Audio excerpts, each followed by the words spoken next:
of Commerce, and granted, we wish this was in person.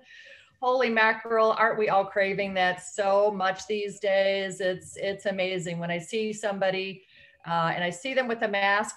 Part of me can't recognize who they are because they're masked up, you know, and especially if they have a hat on. So yesterday it was kind of fun. We had our U.S. Cellular Best of the West Awards pickup yesterday at our office. So it was really cool to be safe, distancing, and see so many wonderful, familiar faces that were ordinarily just seeing on this Zoom screen, right? You just see everybody's faces. So it was fun to actually see legs for the first time, and shoes, and, you know, and things like that we just don't ordinarily see. So this is going to be a wonderful event. We are just so happy to be here today.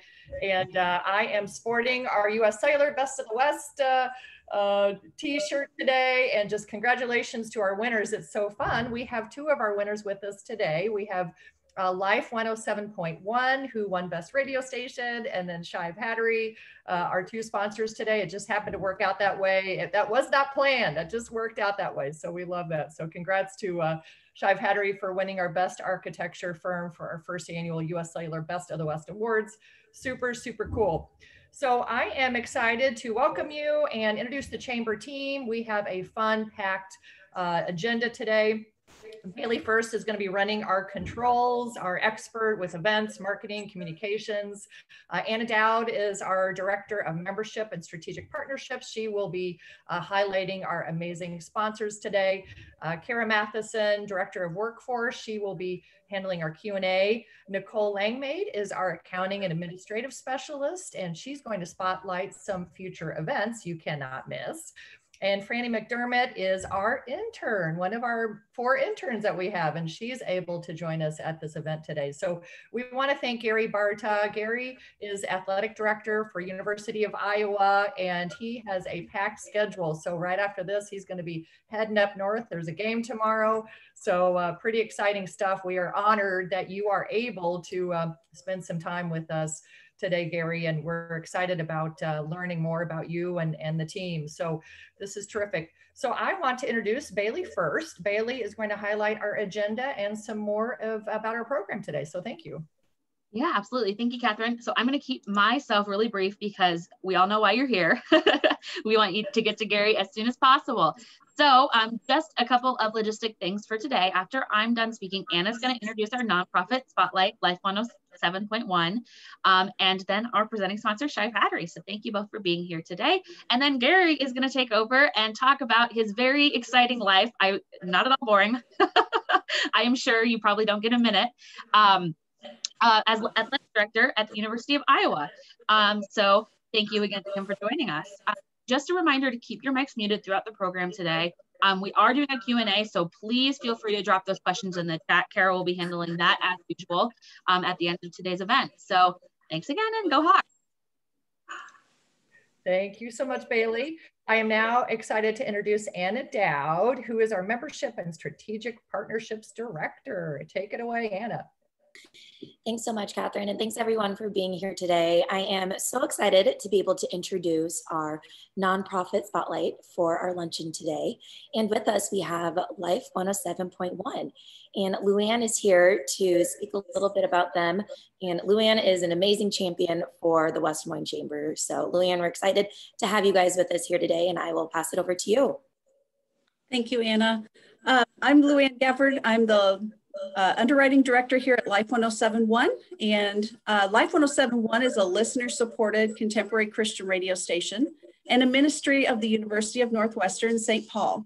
And our Midwest multi-state media network received its humble beginnings 71 years ago. Billy Graham was our second president of the school, and he challenged the students to give sacrificially $1 per week to help raise $44,000 to build that station. Life 107.1 began in the Des Moines area in 2003 with a single tower of 630 feet and 30,000 watts of power in Osceola. 107.1 was not hitting northern Polk County and further north with our signal very well. So in 2009, we added another tower in Madrid at 96.1, which helped, but even less powerful.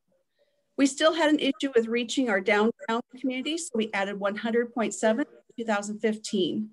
And fast forward to 2018, and Life 1071 began the next phase to improve and grow our reach. After getting the approvals from the FAA and the FCC, we embarked on our current project, Operation Strong Tower. Anna, you can put it on the next one. Operation Strong Tower will provide a tower of 995 feet with 100,000 watts of power, which is the most allowable by the government. This is exciting news for our listeners, as many cannot listen in their homes or offices and only in their cars, and humidity also caused havoc with our signal. So it will be easier for our current listeners to hear Life 1071, and our coverage area will grow. And you can go to the next screen. Beginning on November 9th, we started our raising funds to raise the tower. Our mission statement is Life 1071 exists to lead people to Christ and nurture believers in their spiritual growth through Christ-centered media. Operation Strong Tower will help us better accomplish this mission. You can go to the website, life1071.com, and watch a 5-minute video on the story of Operation Strong Tower. If you'd like to hear more about our project or help out with a year-end gift, you can reach me at luann@life1071.com. Life 1071, always uplifting. Thank you. So much, Luann, and thanks again to Life 107.1 for being here today. Next up, I would like to introduce our presenting sponsor for the day, Shive Hattery. And with us today with Shive is Johnny Boyd. So Johnny, I will pass it over to you. Thank you. Good morning to all. Exciting day. We've got Gary Barta, University of Iowa, athletic director with us. And quick introduction on Shive Hattery. My name is Johnny Boyd. I'm director of sports and recreation for our 11 offices and nearly 400 employees. And I office out of the West Des Moines office. Next slide, please.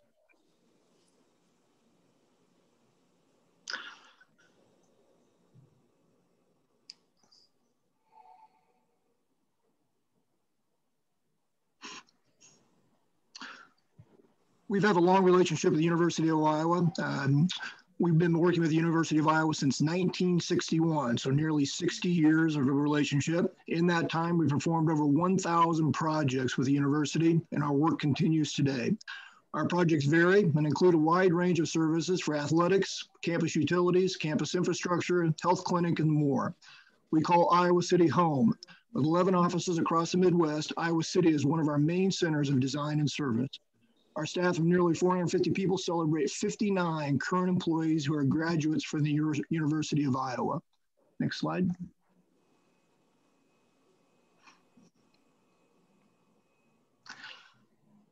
Athletic Director Gary Barta's presence today with West Des Moines Chamber brings attention to college athletics and excellence. Shive Hattery's worked with the university on a good number of projects at Kinnick Stadium. The two featured here are field replacement and a state-of-the-art video wall. Shive Hattery designed replacement of the synthetic field turf and helped with the stadium's drainage system. University of Iowa also wanted to improve the fan experience and offer more advertising opportunities to sponsors at Kinnick. This resulted in the implementation of the state-of-the-art video technology while keeping and honoring the historic structure of the stadium. Next slide.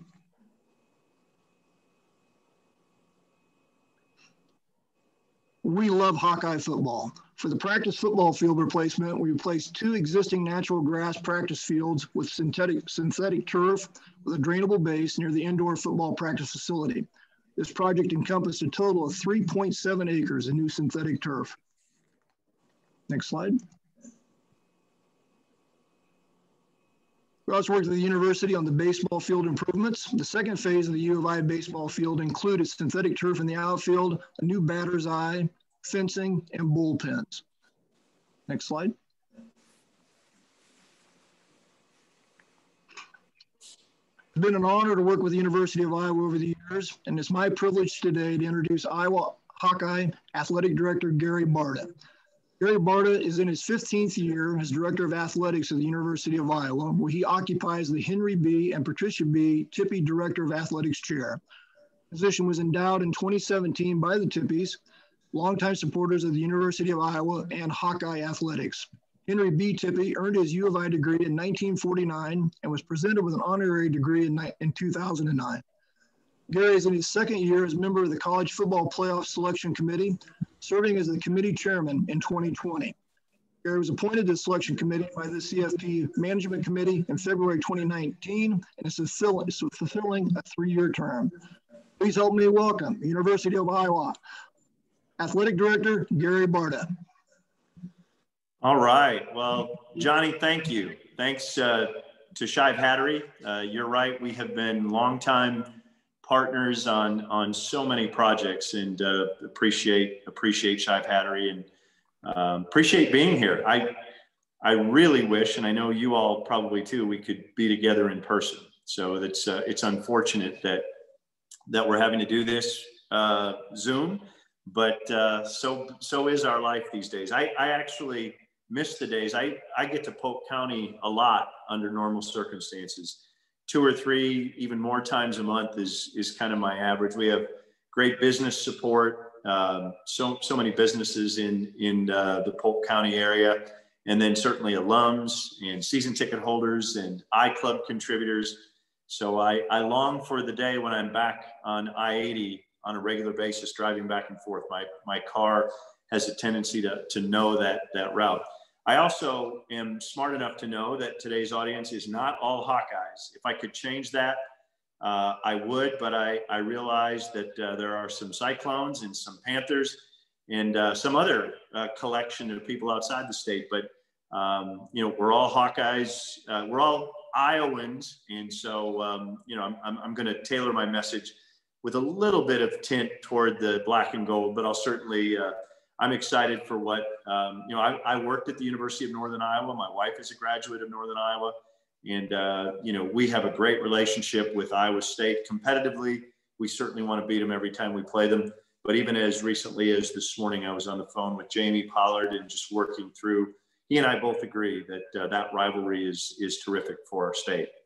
So I thought I'd do a few things, and then at the end, happy to try to answer questions. It has been incredibly difficult times, challenging times, unique times. I know for all of you, and certainly that also applies to college athletics and Hawkeye sports. Pre-COVID, I'm going to go back to pre-COVID just because I like to go back there when I'm having a difficult day. The University of Iowa was on an incredible roll. We were having unprecedented success on so many fronts. Last fall, Hawkeye football was, won 10 games, beat USC in the Holiday Bowl. Field hockey had won a Big Ten championship, and soccer had won an all-time high 15 matches and was in the NCAA. And then, winter got off to a great start. Our wrestling team, by all accounts, was very well poised to win a national championship. Men's basketball, Luka Garza was by many considered the best player in the country, and we were ready for a deep run there. On the women's side, Lisa Bluter has had the best player in the Big Ten 3 straight years. Twice that was Megan Gustafson, who was also the National Player of the Year. And then just, rowing top 15 in the country, track top 15 in the country, and baseball and softball. We were on a roll, 90% graduation success rate. And then March hit. And, in March, to have wrestling and basketball, men's and women's canceled, eventually all of our spring sports canceled. The finances through the pandemic, I know, many businesses, I'm not alone, we're not alone in terms of our organization, but immediately, our revenue stream was rocked by close to $100 million. And that's been a big challenge. I'll talk a little bit about that. Virtually online learning, that's been a challenge for all of the universities and the high schools and the elementary schools. I know that has changed our world. I never thought I'd know so much about COVID testing and medical protocols. I'll mention a little bit about that. Social unrest in our country is certainly a very important topic, and clearly at the University of Iowa in our football program, we've gone through some challenges there. And then because of the financial challenges, having to announce that we're discontinuing 4 sports, men's and women's swimming, men's gymnastics, and men's tennis. So I'll talk a little bit about that. What I thought I would do is just rewind and kind of go through. Back in March 13th, I was in Indianapolis, and I was with our men's basketball team, and we were ready to play in the Big Ten men's basketball tournament. The night before, the morning of, the NBA announced they were canceling their season. And then the dominoes began to fall. I had to go in and sit with our players and tell them that the Big Ten tournament was canceled first. That was my first time sitting down with them. And then inside of several hours, I had to go back and sit down with them and tell them not only was the Big Ten tournament canceled, but the NCAA had announced that they had canceled the men's basketball tournament, the women's basketball tournament, and the wrestling championships. And within 24 hours, the NCAA came out and announced that they were also canceling all of spring sports. That all happened within a 48-hour window. And I had teams all over the country. I got a hold of our softball team, our track team, our women's tennis team. Baseball was just getting ready to fly out to the West Coast. And again, from our perspective, our lives came to an abrupt change. And then, like all of you, we shut everything down. April, May, all of our facilities were shut down. Our student athletes were sent home. We had to make sure that we were taking care of them and making sure they all got home safely. But during that time, I'll just use football as an example, but this was going on in all of our sports. We were immediately on Zoom calls constantly, with the teams, with the student athletes. The coaches were on with them. Their academic advisors were on with them. The university shut down in person, but we went online virtually in a quick manner. Our strength and conditioning coaches were on the line with them. Our medical personnel were on the line with them, just trying to help them manage this time period. And so they were trying to come up with workouts that they could do from their home because they couldn't go to gyms. And, as you all know, everything shut down. Financially, we began at that point to really dig in and plan. We knew immediately that we were going to have significant issues. We didn't know how deep they would go. But what we did is we first cut $15 million through pay cuts and operational cuts and redoing some debt. And then we prepared for what could come after that. We called it phase 1, phase 2, phase 3. Phase 3 is kind of where we landed, playing no football or football without any fans. And we were communicating that with our staff regularly.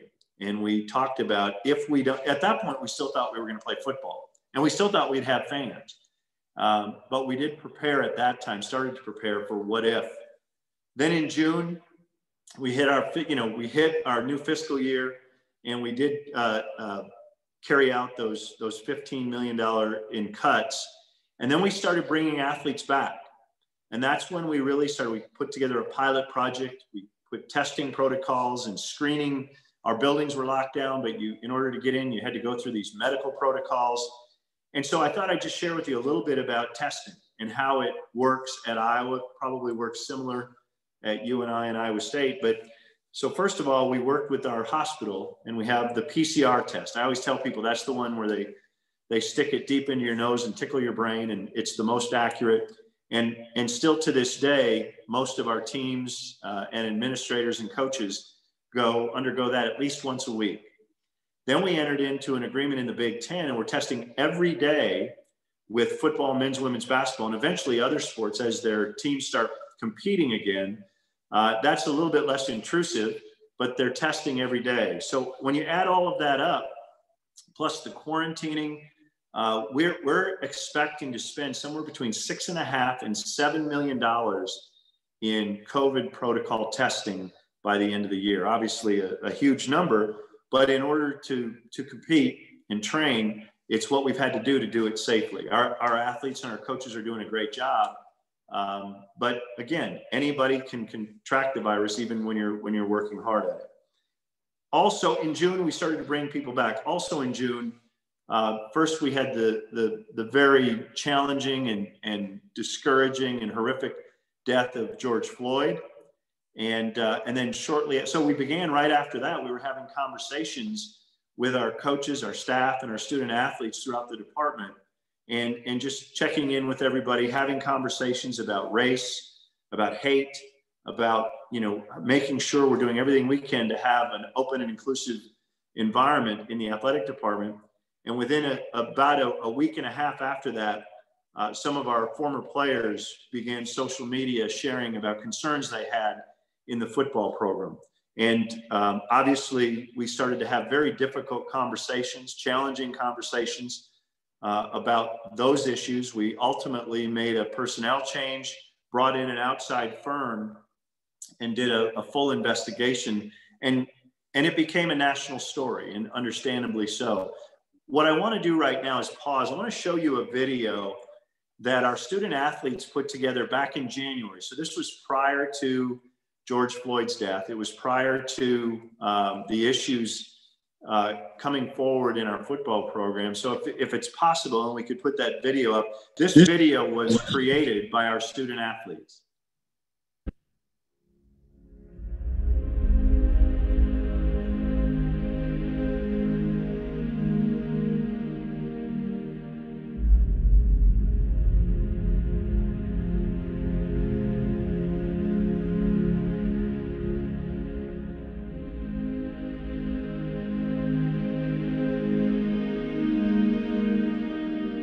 As Hawkeyes, we pledge to be kind to everyone we encounter. And put aside differences to come together as one community. We pledge to respect, accept, support, welcome, and empower individuals from all backgrounds to pursue athletic, academic, and personal opportunities without discrimination or judgment. We pledge to be a Big Ten ally to all. And respond to hate by not silently being an oppressor. be honest, Be aware, Be willing, be kind, be equitable, be you, be encouraging, be a Hawkeye. be a Hawkeye. be a Hawkeye. be a Hawkeye.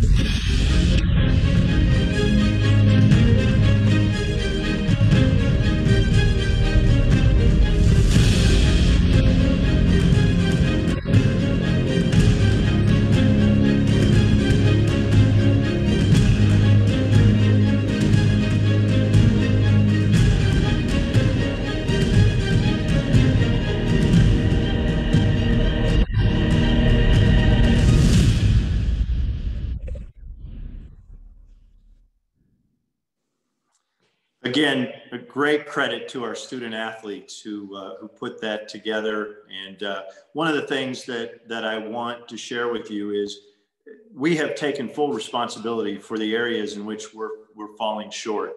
But I also want you to know there's so many things that we're working hard to do and many of these had started before the public issues, but we've hired Broderick Binns as an executive director of diversity, equity, and inclusion. We created a diversity, equity, and inclusion accountability board.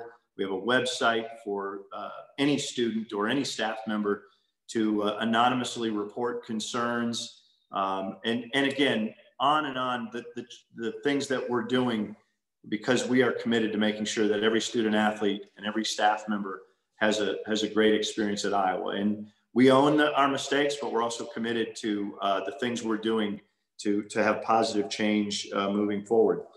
So June was when that occurred, and certainly now there's a threat of a lawsuit, and we're continuing to work through that. The other thing that occurred in June, because of the financial challenges that were coming forward, we had to start planning for our budget and our finances. And so in August, on the 11th, when the Big Ten announced that it was canceling the football season, immediately our revenue stream dropped by over $100 million. Now, since then, some of that has come back, but we're still working through our financial challenges. So on August 11th, that announcement was made. We began working with our student athletes in football and other sports. There were protests by our student athletes, by our parents, wanting us to play. And certainly we wanted to play, but we had to make sure that we created a safe environment. Our medical staffs across the Big Ten worked hard at it, and we were able to eventually come back and, as you know, and start playing football. But during that period, about, after August 11th, we had to start figuring out if we're going to have a $75 million deficit, how are we going to cover that? And one of the difficult decisions that we had to make, and I had to ultimately make, working with our Board of Regents and our president, is to discontinue at the end of this year 4 sports. men's and women's swimming, men's gymnastics, and men's tennis. They're competing through this year. Every student athlete in those programs is being offered to keep their scholarship, even though they won't be able to compete after this year until they graduate. And then those that do want to transfer, we're certainly helping them and helping them work through that. Once those programs are discontinued, that's going to be about a $5 million benefit to our bottom line on the expense side. And so, again, incredibly difficult decision. We'll still have over 20 sports. We'll still have 20 sports, but really, if not the most difficult thing that I've had to do, one of the most difficult things I've had to do. The only thing I can think of that has been worse than that during my 32-year career was working on the death of a student athlete. Then September came. The presidents did bring back football. That was great news. It still is. And it did bring back the opportunity. Our other fall sports are not going to compete in the fall. They're going to compete in the spring. And we're getting used to playing a sport, playing football. We don't have a non-conference schedule. We have very strict medical protocols. The next sports that will come on board are men's and women's basketball. That will begin to occur here in November, mid-November, coming soon. And then wrestling and our other sports will join us after January. I'm almost done, so think of your questions if you haven't already. Football, we ended up, we lost to Purdue with 2 minutes left. We lost by 1 point to Northwestern. We bounced back last week and had a wonderful win over Michigan State. You start to kick yourself because we could be 3-0 right now, but we're not. And we'll get ready to go up to Minnesota. In the area of football, obviously a very difficult and controversial discussion about protests. All of our sports are having discussions about being able to exercise your right to voice your opinion, your thoughts peacefully. The most controversial is some of our student athletes have decided to kneel during the national anthem. Kirk went through a process this summer that was very thoughtful, important. So the first thing he did is he brought in a veteran who talked about how much that decision was going to hurt him. And we talked about, that decision was definitely going to offend the men and women in our military. And then the student athletes had discussions among themselves about why they would kneel or wouldn't kneel.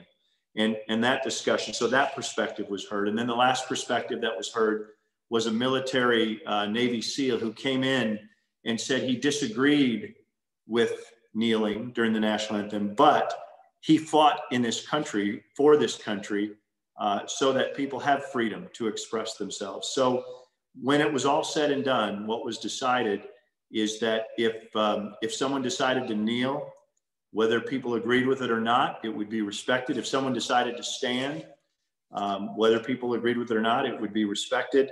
And when the national anthem was over, the respect and the unity as a team would move forward. And again, I understand that has been a difficult discussion among a lot of our fans. I absolutely support our military, the men and women in our military, Veterans Day, and love our country. I also absolutely support our student athletes and our coaches who chose to protest during that period. And that's where we stand, and that's the way we're moving forward. Men's and women's basketball will be starting soon. Luka Garza is being touted as the best player in America. And we return, it's good. We'll have Jordan Bohannon back. We have a host of people coming back, preseason ranking of number 5 in the country. Women's basketball, Monica Gisano is here, and we're certainly excited about some of the returners.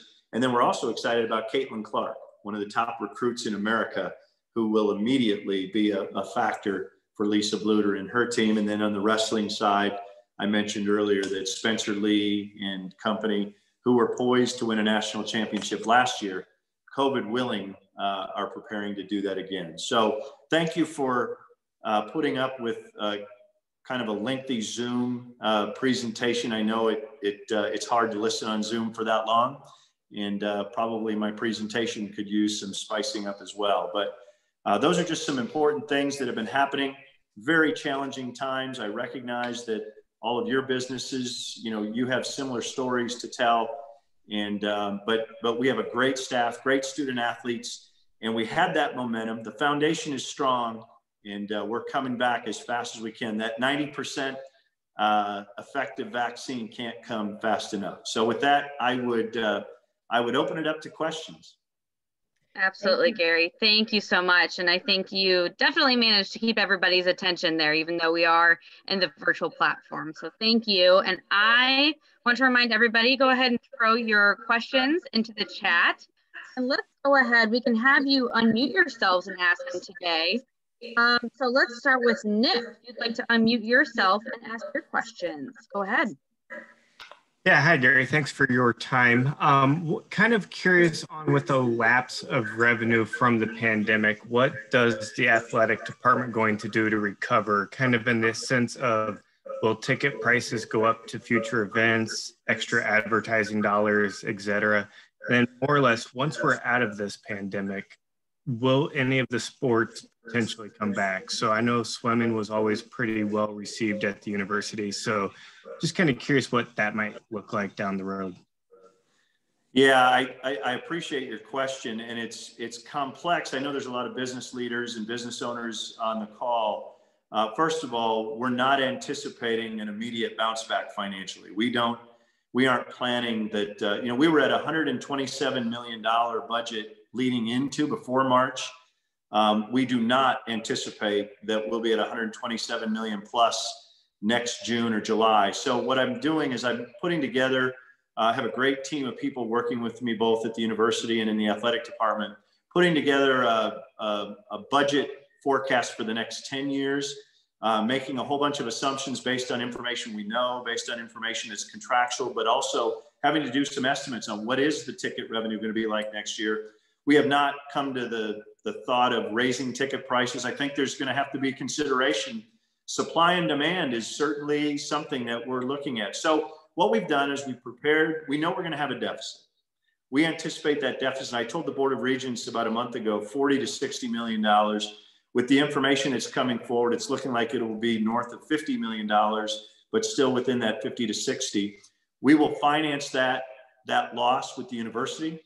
And then like anybody, when you borrow money, they want to know how you're going to pay it back. So that 10-year pro forma shows the university how we will pay it back over the next 10 to 12 years. What I tried to do, and now to your question about the sports that are going to be discontinued at the end of this year, the answer is we're not going to be able to bring them back. And part of that challenge, I mentioned that's about a $5 million expense that, you know, 5 million times 10 years, $50 million over the next 10 years.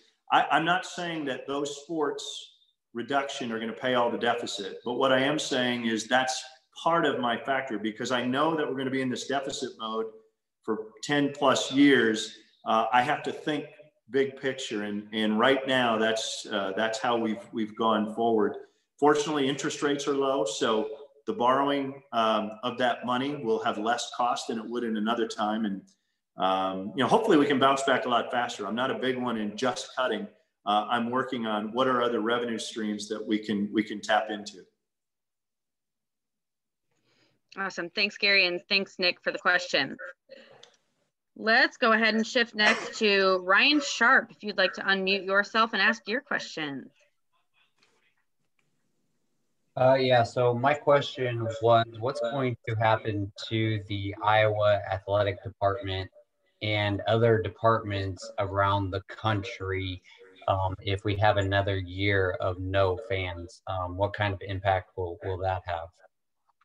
Well, it would be devastating to Iowa State, to Iowa, to UNI, and to your point, across the country if there were no fans. Right now, we're modeling to have some fans, and it's all a matter of, in your planning, how conservative or aggressive do you want to be? And you know, we haven't finalized if we're going to model for 70% or 50% exactly. But as I mentioned in my last answer, we definitely are not planning to have 100% bounce back next year. You know, there is some encouraging news with the vaccine that, you know, if that comes forward in February and by midsummer is in full swing, that would be encouraging. But we're planning in less ticket revenue. We are expecting and planning for 100%, playing 12 games next year, so that our TV revenue could be returned to its previous status. But you know, like many businesses, we're going to have a little bit of a bounce back period here, and we're trying to plan for that conservatively. Awesome. Thanks, Gary. Michelle Ma, if you would like to unmute yourself I know you've got some positive comments in there, if you'd like to share those, and then ask your question. I'll take positive. I don't get a lot of positive. Well, thanks, Kara, and thank you, Gary. You know, I hear all the talk about the fans, and my heart goes out for the students and athletes, because, you know, they're the consumer that really wanted to get the full university experience. I commend you guys, leadership and coaches, for doing their best to make these tough decisions. Do you foresee that there might be any special provisions for these student athletes that maybe had the hopes of going on professionally, and, you know, now without that time to shine, how they could, you know, get in the limelight for potential professional play? Well, it kind of has multifaceted pieces to your question. The first thing I will tell you is walking into Kinnick Stadium the last 2 weeks and seeing the team come down the tunnel and not having Kinnick Stadium full with fans is a really odd. I don't like it, but at least we're playing. So we keep reminding ourselves, at least we get to play. And then to go into the future. So, you know, there is still the opportunity in football, and hopefully in all of our sports, that our student athletes are still being able to compete right now. We have several players on the football team who do have a dream of playing in the NFL. And so they're showing their wares, and the scouts and you know, they have an opportunity to come to the stadium, but also to watch video. And then the NCAA did something. They basically said anybody for this year, whether you compete or not, if you need to come back for another year, they're going to grant you that extra year of eligibility. So there will also be that option made available from the NCAA. Awesome. Thanks, Gary. You mentioned the NCAA. Do you think the NCAA tournament will be played in a bubble this year? There's been talk of that, and certainly it's a possibility. When you get that many teams playing, you know, it would be difficult to have one tournament in one location. You might be able to have 4, 5, 6 locations. But again, when you're dealing with and working with student athletes, it's a little bit more challenging to try to do what the NBA. The NBA is really the only group that was able to create a true bubble. Major League Baseball, the NFL, certainly college sports, we do not have a true bubble, but we've kind of created pseudo bubbles. For example, today, the football team tested this morning. And from the time they test until we get on the bus, we'll get on the bus here in a little bit, we'll go to the airport, we'll fly to Minneapolis. No one will leave the hotel, and no one will be able to meet, you know, go out to dinner, or we'll have our meals together in a protected environment, and then we'll play the game, and we'll get back on the plane, back on the bus. So we'll be in a bubble for the next 48 hours.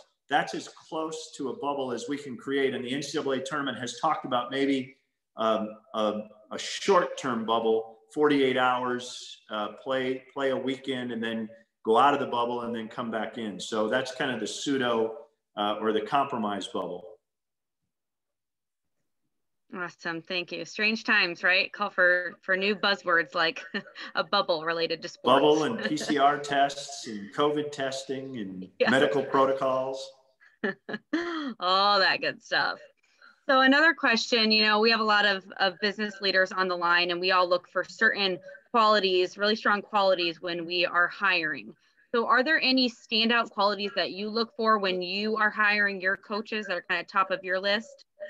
Absolutely. You know, when I've developed my approach, like the business leaders who are in the audience or people who hire, when you create a team, you know, you're looking for different leadership qualities. One of them, you have to have, you know, when at the University of Iowa, when we hire someone, it's very likely that they already have experience in the business. because we're in a Power 5 setting, not an entry level situation. So when we hire a head coach, I want to know they've been there, done that.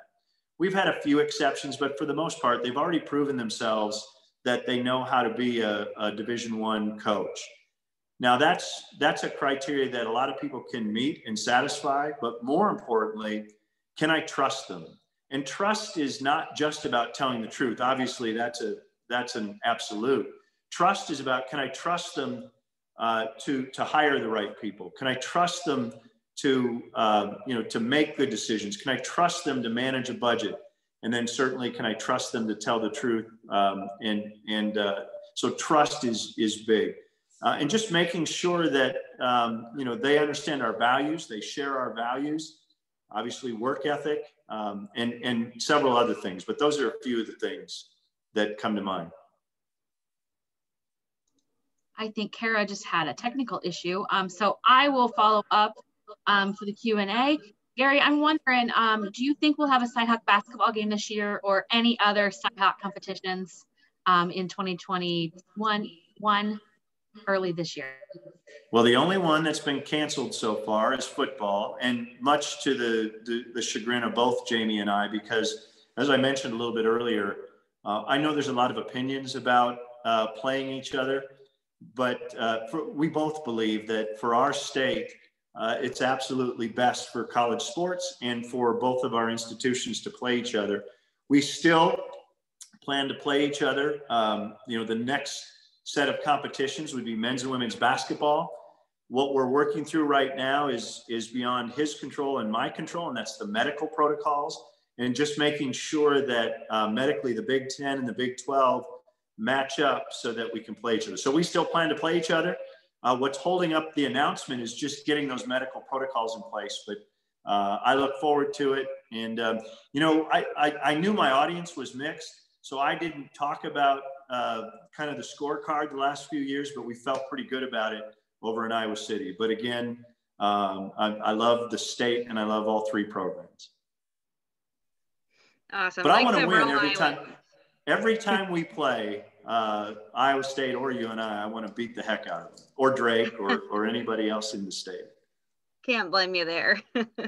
Awesome. Thanks, Gary. Another question, as a chamber, we try to, even though things might be up and down, it's been a wild ride of a year, we try to find the positives that we can throughout COVID-19. So are there any positives? Uh-oh, I lost you. I think she froze again. Anyway, she was just going to ask you about any positives that you wanted to share that you could see coming out of COVID. So, there she popped back in. so I would just say, I approach life that there's always positives. Even the darkest hour, I have a strong faith. So my first go-to is that someone has bigger plans than mine. So I just have to keep trying to find out what those are. But just some of the positives about relationships, you really have to get closer to people. And that sounds strange because in a lot of cases, we can't see each other in person, but we can certainly have deep conversations. We can watch in our office now. We are in our offices. When I see somebody that's down because of all the pressures, I want to pick them up and close the door and go in their office with my mask on. When they see that I'm going through a bad day, they're doing the same. So I think that we have the opportunity to get closer as people. I talk about getting closer. I haven't been able to travel much. My family, if they were on this call, they might disagree with this, but it has been a blessing for me to not travel as much in the time that I've been able to spend with my family. Again, I hope they would agree with that. And then, let's face it, I didn't know what the heck Zoom was. I didn't know what, Microsoft Teams and whatever other platforms. I don't ever want to go to exclusively Zoom or video conferencing, but I think we've all learned that there are some things we can do that are more efficient through this kind of situation. So I find positive in everything I do every day. And I try to, especially on days where things are difficult, look for whatever it is that went well. It's important to do, definitely. And with all of those changes, we'd be interested to hear, how has the recruitment process changed for you? Well, yesterday, we just signed 50 new Hawkeyes in different sports. Yesterday, for the whole country, it was signing day. And it has been interesting. Now, in most of those cases, we had already had them on our campus. We had relationships prior to COVID with that group. But one of the things that has been challenging is in recruiting, there's quiet periods and there's dead periods. And right now, since COVID-19, it's a dead period, meaning our coaches can't go out and student athletes can't come to our campus.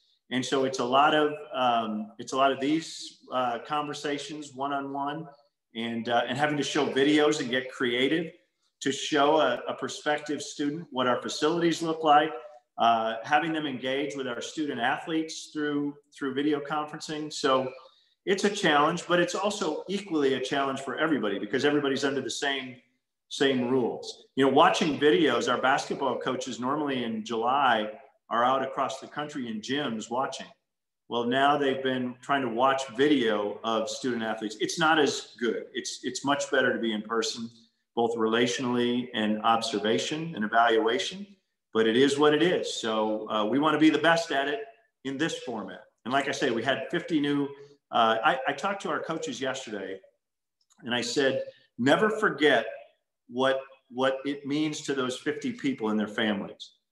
They've now made a big decision in their life. Their mom, their dad, their high school coach, the people around them are so excited. And coaches are excited because they've been working for 2 or 3 years to get that young person to say yes.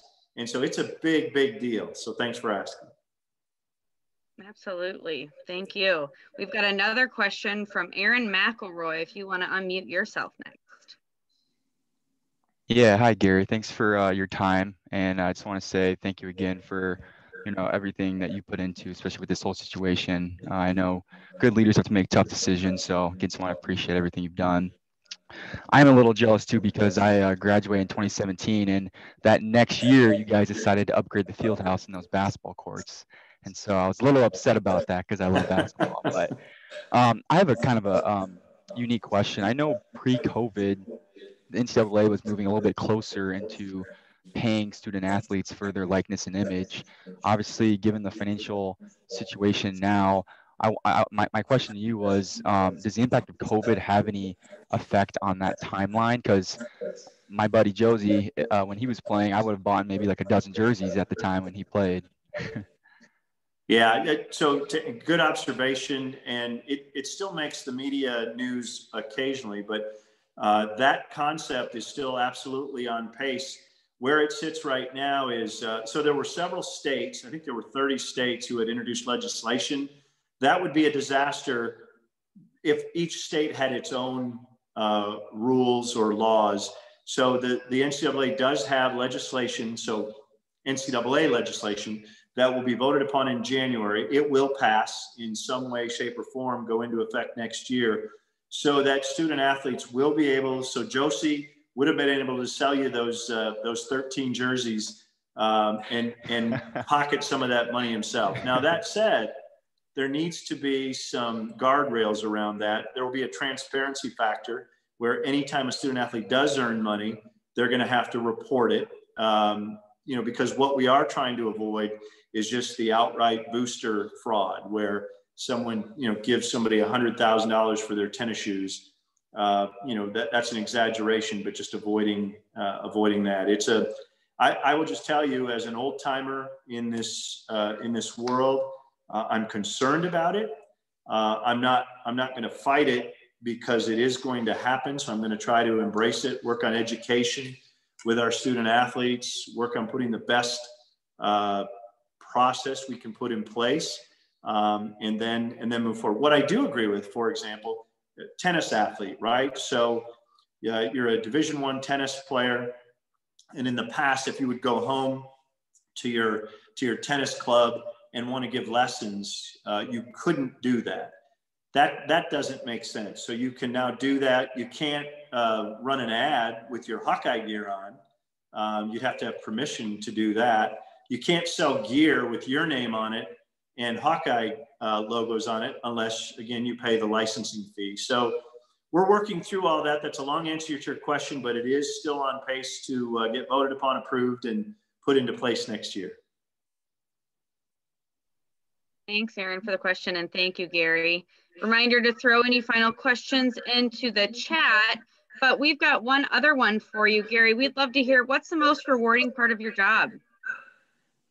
I've been asked that question a lot in my career, so this might sound a little rehearsed, but it's because I've thought about it a lot. And two things, my two favorite parts of doing this.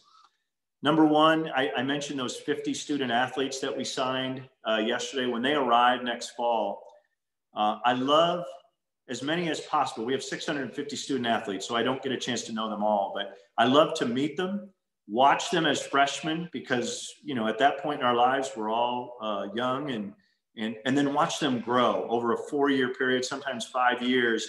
And when they leave, almost to a person, they are so much more mature, so much more ready to take on the world. So I love that. That's a favorite part. And then, without question, when a team wins and I go into their locker room after a win and watch them celebrate. So last Saturday, after the win at Michigan State, I go into that locker room, but it doesn't matter what team it is, watch that celebration, because I know how hard they've worked. I know how close they've come. I know how exhilarating it is. So those are my two favorite things. It's an awesome thing to be a part of. Thank you so much, Gary. Thank you for all the questions from everyone in attendance today. Amazing information, and we're so lucky to have you. So thank you for making time for us. I am going to go ahead and hand things off to Nicole from here. Thanks, everybody. I appreciate it. Thank you for inviting me. Thanks, Gary, for being here. All right, everyone, thank you for attending today's event. I'm going to quickly go through a couple upcoming events that we have going on at the Chamber here. First date to mark your calendars with is December 8th. We're having a holiday open house at our Chamber office in West Glen. So pop in if you have a few minutes. We're going to be doing it from 9 to 3. We'll have fun decorations, holiday treats, and drinks. So pop in and say hi. We'd love to see you all in person with masks and social distancing. So we will be safe. The other thing we are doing is December 11th, we are partnering with DMARC for a holiday food drive to help with those with hunger insecurity this holiday season. This will be a fun, socially distanced drive-through located at the Hall in West Des Moines. So basically all you have to do, we're gonna decorate your cars. So decorate your cars, come through the drive-through, stop and pick up some food. The top items that DMARC needs donated are canned fruit, peanut butter, and healthy cereal. So bring those items by, drop them off. You can even get your work team together and decorate a car, do it as kind of a work outing. We'll be there from 11 a.m. to 1:30. And then we'll take pictures of cars and have a public voting, and the winner will get some bragging rights and maybe some prizes involved with that too. So a couple big things coming up. And with that, I'll turn it back over to Catherine. Thank you, Nicole. Thank you, everybody. So excited that you were here today. What an incredible story from Gary Barta. That was incredible. And I love how he said, you know, watching the team celebrate, that's so neat. Don't we all love to celebrate and our successes and be together as a team to do that. And that's truly magical and spectacular when you can. So with that note, kind of funny, I've got a celebration here, giant bottle of wine celebrating. You know what? The team has done incredible over these last 7 months. This has been COVID crazy. And just, we want to thank the members, our ambassadors, our sponsors, everybody for being an advocate for the Chamber and for the community. And just want to say thank you so much for being here today. It's huge that you were here on the line, and we just can't really thank you enough. And good news is we may have that vaccine, and it might be in the general population by summer of next year. So wouldn't that be great? Then we can all dance in the streets, see each other again. Yep, have festivals and all the fun things that we love, and do these events in person. So that's what we're expecting and hoping. So let's plan accordingly. And just again, thank you so much, everybody, for being here. Thank you to our sponsors, Shive Hattery and Life 107.1. Without your support, we wouldn't be able to have this wonderful event today. And stay tuned for more exciting events from the West Des Moines Chamber. And with that, we always like to end to say, stay positive, but test negative, everybody. So thank you so much. Take care.